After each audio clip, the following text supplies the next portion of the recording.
Hello friends, कैसे हैं आप सब। आशा करता हूं कि प्रभु श्री हरि की अनुकंपा से आप सभी प्रफुल्लित एवं प्रसन्नचित्त होंगे। दोस्तों, हनुमान जी महाराज के बारे में उनकी कुछ कथा सुनाता हूं।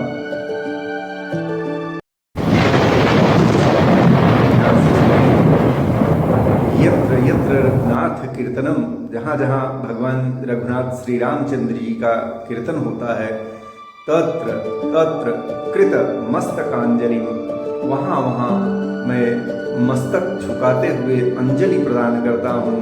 वाष्प वारि परिपूर्ण लोचनम मारुतिम नमत राक्षसांतकम।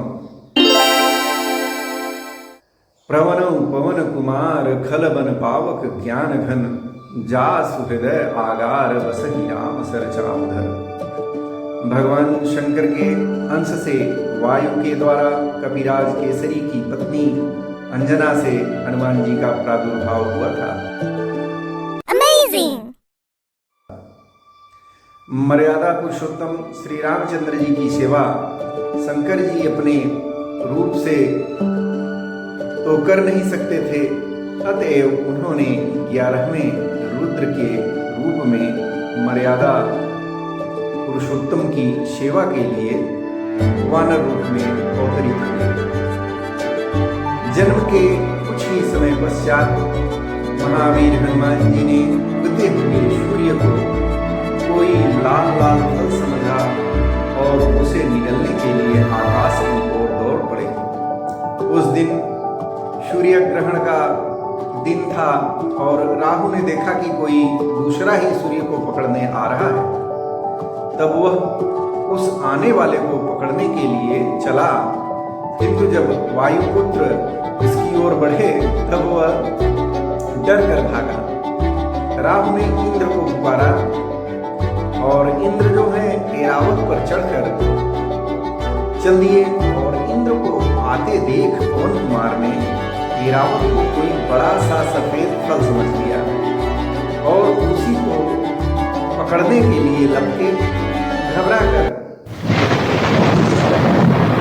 देवराज इंद्र ने वज्र से उनके ऊपर प्रहार किया। वज्र से उनकी ठोड़ी अर्थात हनु पर चोट लगने से वह कुछ टेढ़ी हो गई। इसी से वे हनु पर चोट लगने के कारण हनुमान कहलाने लगे। वज्र लगने पर वे मूर्छित होकर गिर पड़े थे और पुत्र को मूर्छित देखकर वायुदेव बहुत ही दुखित हो गए। उन्होंने अपनी गति ही बंद कर ली और श्वास रुकने से सारे देवता व्याकुल हो गए। अंत में हनुमान जी को लोकपालों ने अमर होने का तथा अग्नि जल वायु आदि ने अभय होने का वरदान देकर वायुदेव को संतुष्ट किया। मित्रों, हनुमान जी जब लंका में गए थे माता सीता की खोज में, उस समय माता सीता ने भी प्रसन्न होकर हनुमान जी की सेवा से उन्होंने भी उन्हें वरदान दिया था।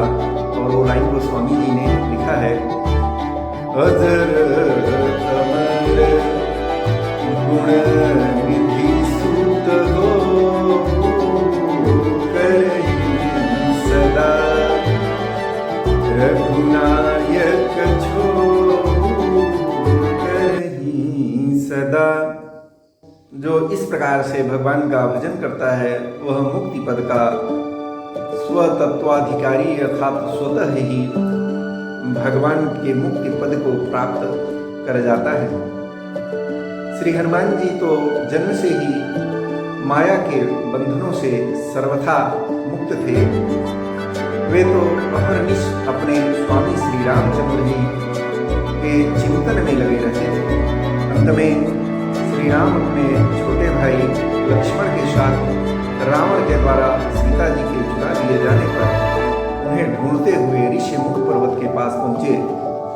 सुग्रीव को शंका हुई कि इन राजकुमारों को बाल ने मुझे मारने के लिए न भेजा हो, अतः परिचय जानने के लिए उन्होंने हनुमान जी को भेजा। विप्रवेश धारण करके हनुमान जी आए और परिचय पूछकर जब अपने स्वामी को पहचाना तब वे उनके चरणों में गिर पड़े। वे रोते रोते कहने लगे, हे मैं मंदमोह बस कुटिल हृदय मुनि प्रभु मोहि विसारे दीन बंधु भगवान। उसके पहले हनुमान जी जब मिले थे भगवान से, उन्होंने कहा था, ऊंचे पहाड़ भालू बयार निश्चर बदलों का डर भगवान, ऐसे वीराने में आ गए आप क्यों कर भगवान। मैं आप यदि कब से कोई छत्री बांके हैं या फूले भटके आप पहुंचे जाते हैं, कहाँ जाते हैं। मुद्दों पर तेज अलौकिक है, अद्भुत प्रकाश है रूपों पर, उस दैवी शक्ति आप में है जो झलक रही है। भगवान ने कहा था, क्या कहते हम कौन है, बड़ा सवाल अपनी सीता को ढूंढ रहे, नहीं अभी तक पाई है, धनियों के है सब मददगार, निर्धन का कौन सा आई है। दोस्तों बहुत बड़ी कहानी है। हनुमान जी बहुत ही प्रेम से भगवान श्री रामचंद्र जी के सेवा में खिलक गए। श्री राम ने उन्हें उठाकर हृदय से लगा दिया। तभी से हनुमान जी अवधेश कुमार के चरणों के समीप ही रहे। मित्रों, हनुमान जी की प्रार्थना से भगवान ने सुग्रीव से मुक्ता की और बाली को मारकर सुग्रीव को इस लंका का राज्य दिया। मित्रों, जाति स्वभाव से चंचल हनुमान जी ऋषियों के आश्रम में वृक्षों को सहज चपलता बस तोड़ देते तथा आश्रम की वस्तुओं को अस्त व्यस्त कर देते थे। अतः ऋषियों ने इन्हें श्राप दे दिया कि तुम अपना बल भूले रहोगे। जब कोई तुम्हें स्मरण दिलाएगा तभी तुम्हें अपने बल का भान होगा। और तभी सामान्य वानर की भांति हनुमान जी रहने लगे। माता के आदेश से सूर्य नारायण के समीप जाकर उन्होंने वेद वेदांग प्रभृति समस्त शास्त्रों एवं कलाओं का अध्ययन किया। इसके पश्चात किष्किंधा में आकर सुग्रीव के साथ रहने लगे। सुग्रीव ने इन्हें अपना निजी सचिव बना दिया। जब बाली ने सुग्रीव को मारकर निकाल दिया तब भी वे सुग्रीव के साथ ही रहे और सुग्रीव के साथ उनकी समस्त विपत्तियों के साथी होकर ऋष्यमूक पर्वत पर सुग्रीव के साथ ही हनुमान जी निवास करने लगे। बचपन में माता अंजना से बार बार आग्रह पूर्वक इन्होंने अनादि रामचरित सुना था। अध्ययन के समय वेदों में पुराणों में श्री राम का अध्ययन किया था। किष्किंधा आने पर यह भी ज्ञात हो गया कि परात्पर प्रभु ने अयोध्या में अवतार धारण कर लिया है। अब वे बड़ी कट्ठा से अपने स्वामी के दर्शन की प्रतीक्षा करने लगे। श्रीमद् भागवत में कहा गया है, जो निरंतर भगवान की कृपा को आतुर प्रतीक्षा करते हुए अपने प्रारब्ध से प्राप्त सुख दुख को संतोष पूर्वक भोगते रहकर हृदय वाणी तथा शरीर से भगवान को प्रणाम करते रहते हैं, अर्थात हृदय से भगवान का चिंतन, वाणी से भगवान के नाम का गुणगान कीर्तन और शरीर से भगवान का पूजन करता है। दोस्तों, वाणी सदैव भगवान का स्मरण करते रहना चाहिए। वाणी को आपको एक लाइन सुना देता हूँ।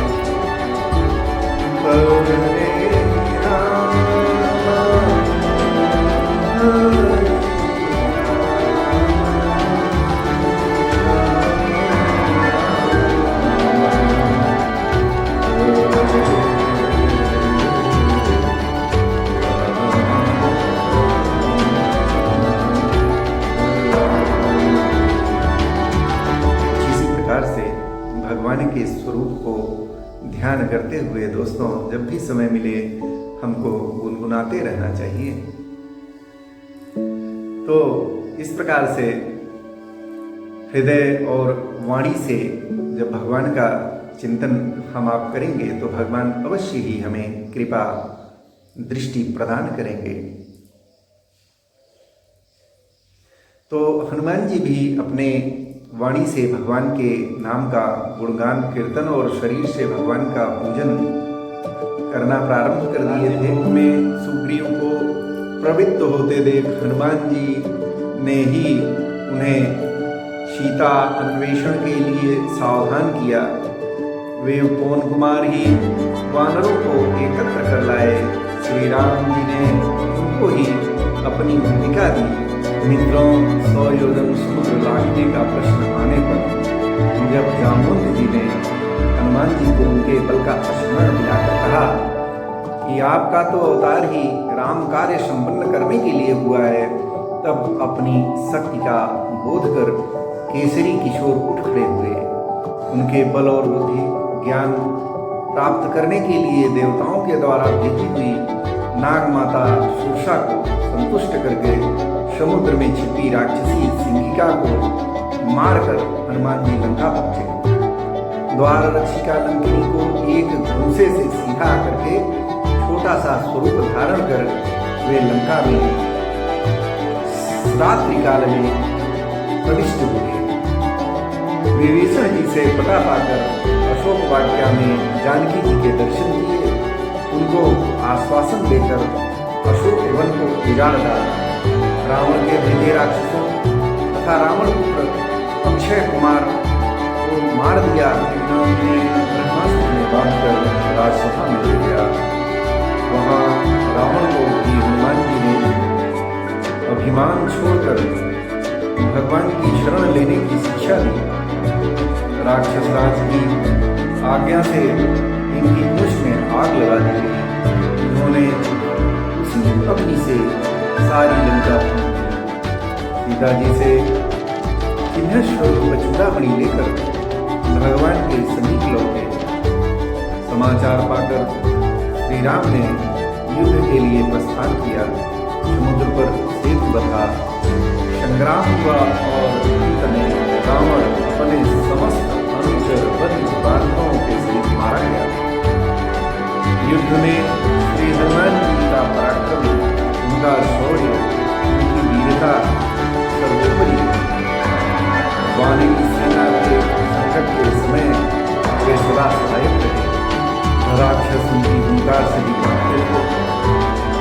लक्ष्मण जी जब मेघनाथ की शक्ति से मूर्छित हो गए, तब मार्ग में पाखंडी काल नेमी को मारकर द्रोणाचार्य को हनुमान जी उखाड़ कर ले आए और इस प्रकार संजीवनी औषधि आने से लक्ष्मण जी की चेतना पुनः प्राप्त हो सकी।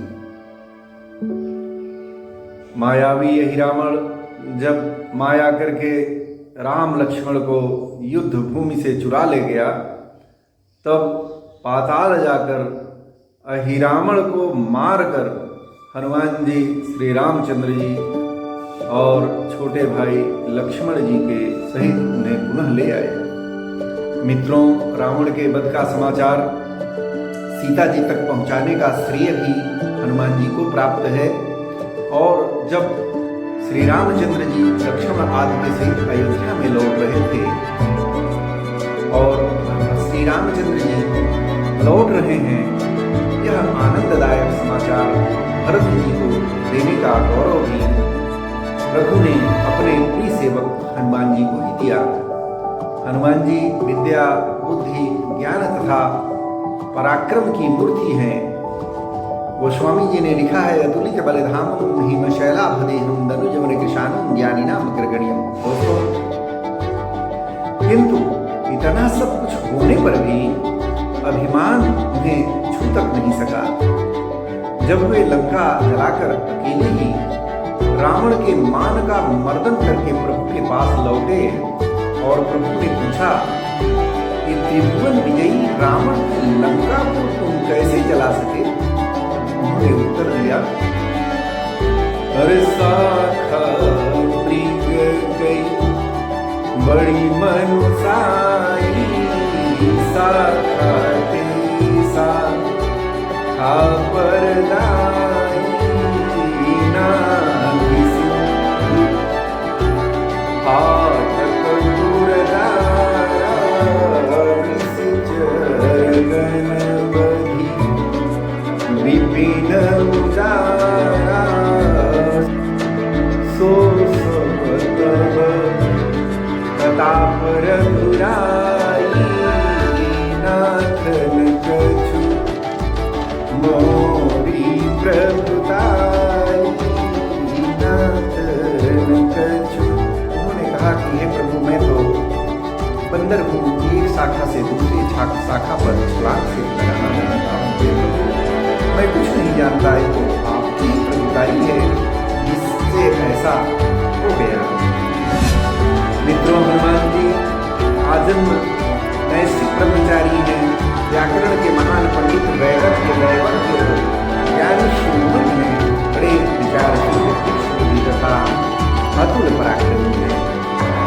श्री हनुमान जी बहुत निपुण संगीतज्ञ और गायक भी हैं।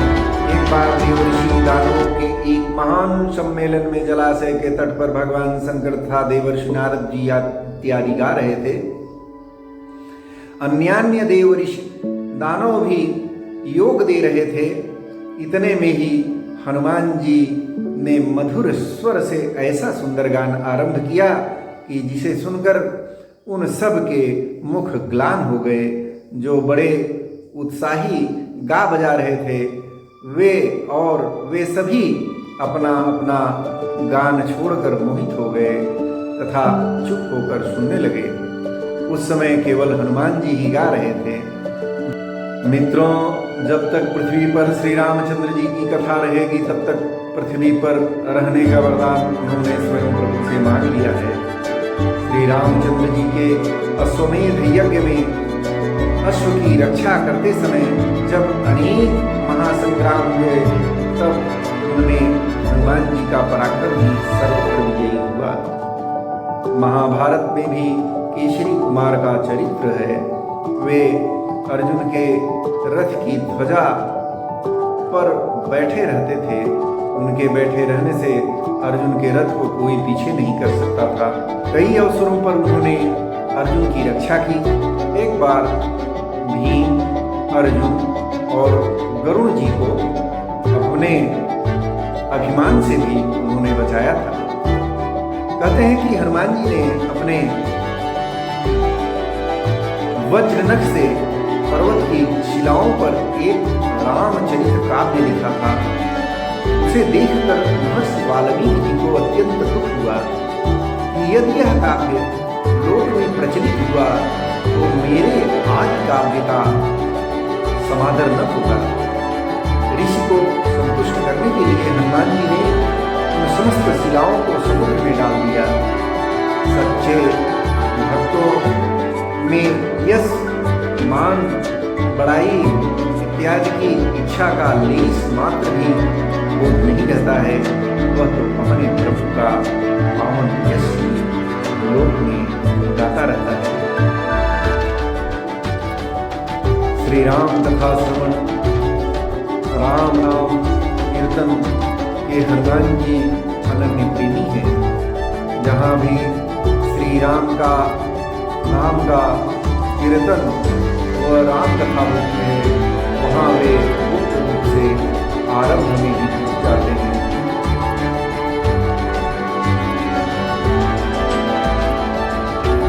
दोनों हाथ जोड़कर सिर से लगाए सबसे अंत तक वहाँ वे खड़े रहते हैं। प्रेम के कारण उनके नेत्रों से बराबर आंसू झरते रहते हैं। मित्रों, रावण के कोष में समुद्र मंथन के समय निकले सभी दिव्य रत्न संचित थे।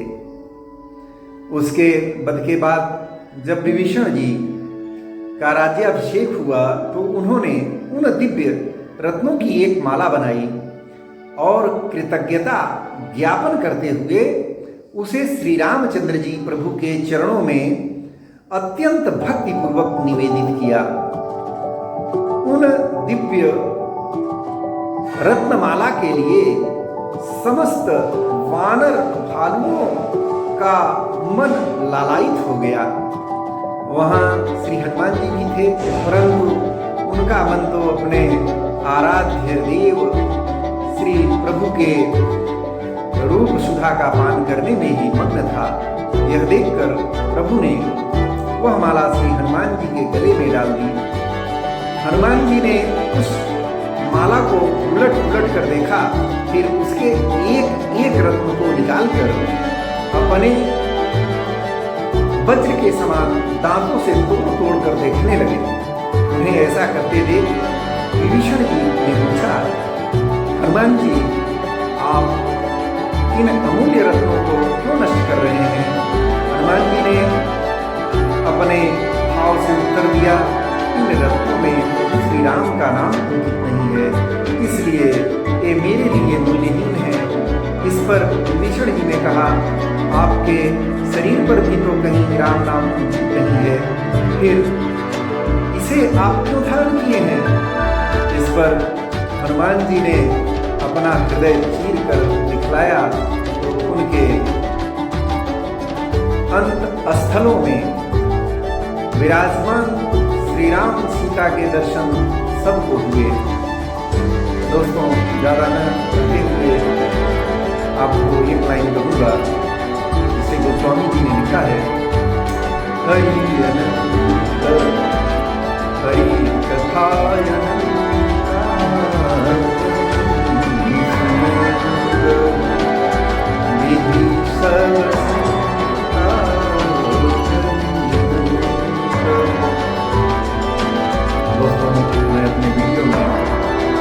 अन्य वीडियो के लिंक नीचे दे रहा हूँ, जो कि इसी कथा से संबंधित है। अगर आपको समय मिले तो उसे भी अवश्य देख लीजिएगा। अपने परिवार का ध्यान रखिए, प्रसन्न रहिए, भगवान की भक्ति करते रहिए। धन्यवाद, नमस्कार।